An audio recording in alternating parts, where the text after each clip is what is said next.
you for my presentation. $750 billion. This is how much our healthcare system wastes every year. And if you ask Jonathan Bush, if you listen to him, you would know that this is a very conservative estimate. Fortunately, there is a model that can help us bust through all of this waste. It's called pay for performance, and it has been proven across industries over decades. It is now fast making its way into how we pay for healthcare services, how we pay healthcare providers. Now, we followed Jonathan Bush's advice and we looked for a box, and we found it, and it was empty. That box is the toolbox that helps healthcare providers measure their performance. It is empty. And not only is it empty, worse than that, what we found is that our healthcare system as a whole still doesn't know what shape these tools are going to take.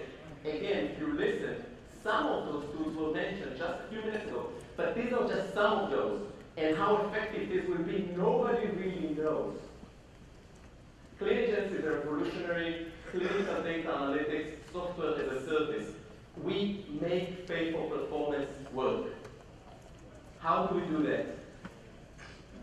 First, we've created the first commercial semantic technology-based clinical data repository and a declarative classification engine.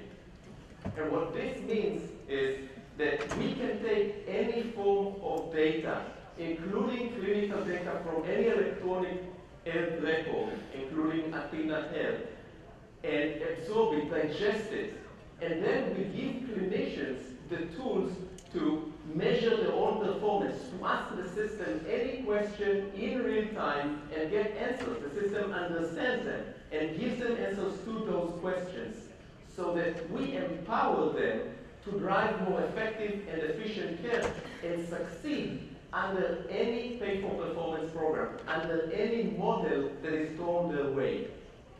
This technology is patent pending.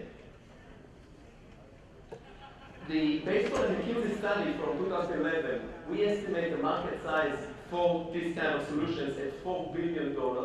This is driving efficiencies in the healthcare provider market by using data.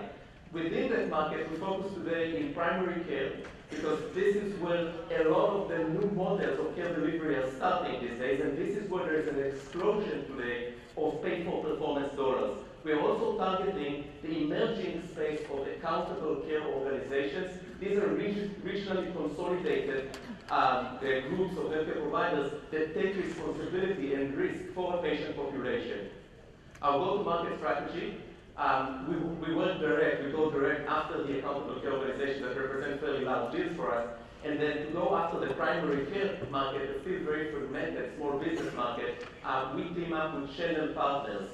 In that space, primarily, we are recruiting, we are engaging electronic health record vendors. Athena Health would be a target for us, but there are many, many others who compete with them. EHR vendors make a lot of sense for us to work with because they don't have the kind of technology that we bring to the table, and they have the market share. Let's look for a second at where the EHR market is today and where it's going, because that will tell you a lot of our strategy. So clinical analytics today, if you look at 2012, is still an emerging, fairly small niche market.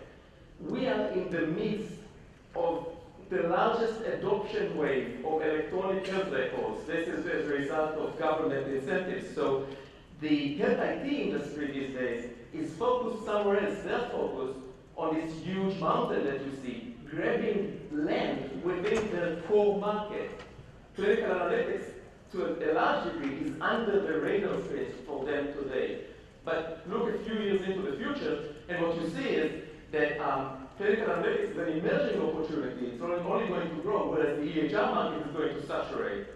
So today, EHR vendors are already looking for partnerships, and we see that in the future, they will be looking for more strategic arrangements, acquisitions in the clinical analytics space.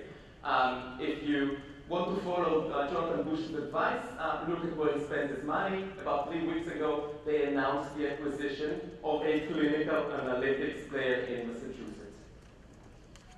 Let's look for a second at the competitive picture. So first, the electronic health record vendors. Our relationship with them, I clearly say that we're looking for partnership, we're building partnerships with them, but it's a cooperative relationship. They understand clinical data, but they don't have the tools. They don't offer the tools to succeed under pay-for-performance. So they have the data, but not the tools. There is a clinical analytics industry. It's a multi-billion-dollar industry. That industry today, and for the longest, has been focused on healthcare payers, health plans. And the data that they have handled are the billing, claims, administrative data that payers have access to. So they have the tools, but not the data. We bring it all together. And with that, I say we're the only ones in that space that can actually make pay for performance, these new models, work. Today, actually, since I created that slide, we are already over 350 active patients that are on our platform, and we are on a path, on a track to reach 1 million patients by the end of the year. We're just closing our second EHR partnership. It's going to be announced very soon, and anticipate doubling that by the end of the year. And we are in final contract negotiations with our first accountable care organization. If we look at the team, we have a very unfortunate that I was able to bring a very experienced team. Suffice it to say that the people on this slide together have created more than $750 million in shareholder value, and our goal, and we're confident that we will reach the $1 billion mark. How? We have a very scalable, highly profitable model, and we are in a very hot segment that will present a lot of opportunities in the coming years.